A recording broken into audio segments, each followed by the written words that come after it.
Hello မင်္ဂလာပါရှင်ဒီနေ့မချဆက်လေးအပေါင်းစီဖောက်ပါမယ်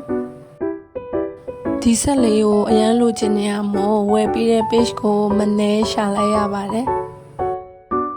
ကိုကအရန်အကြာကြီးမဆောင်မဲမြင်ရချင်တာမို့အဲကောက်ကိုနဲ့ပဲမာလိုက်တာပါကဲဒါဆိုကိုနဲ့အတူတူကြည့်လိုက်ကြရအောင်နော်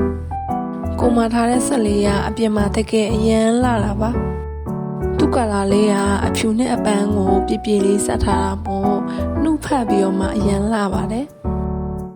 ဒါလေးကဘမ်ဘူဝစ်တင်နဲ့အိုးလေးပါဒါလေးကတော့မာချာကပ်လေးပါတကယ်အရန်လာတယ်နှုတ်ဖတ်ပြီးတော့ချစ်စရာလေးမို့ဒီဆက်လေးဝယ်တာအရန်မှန်သွားပါတယ်နောက်တစ်ခုကတော့မာချာမွေတဲ့ဘမ်ဘူဝစ်လေးပါ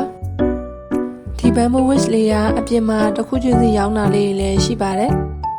ဒီမှာချာကတ်လေးနဲ့ဖြော်မယ်ဆိုရင်ဘမ်ဘူဝစ်လေးကအဓိကပါပဲเนาะသူ့ကိုအသုံးမပြုခင်ရည်နွေးလေးနဲ့ခဏလောက်စိမ့်ပြီးထားရပါမယ်ဒါလေးကတော့မချာအမုံကော်တဲ့ဝါစွန်းလေးပါ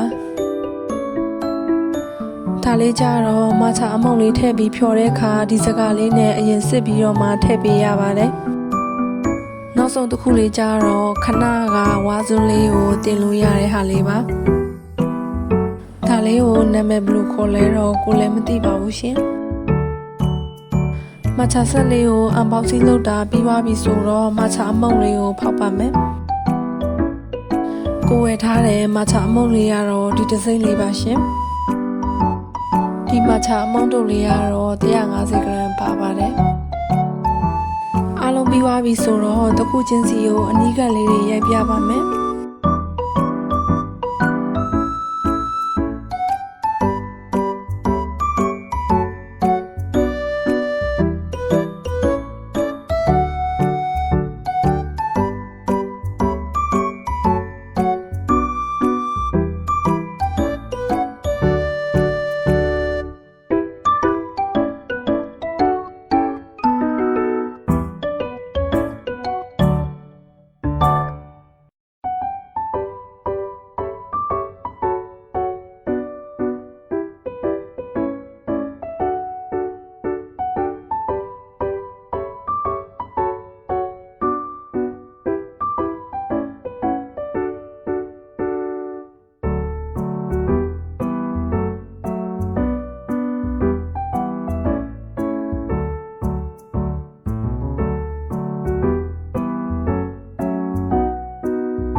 တကယ်အရန်လာတဲ့ဆက်လေးမို့ကိုကတော့အရန်ကြိုက်ပါတယ်ရှင်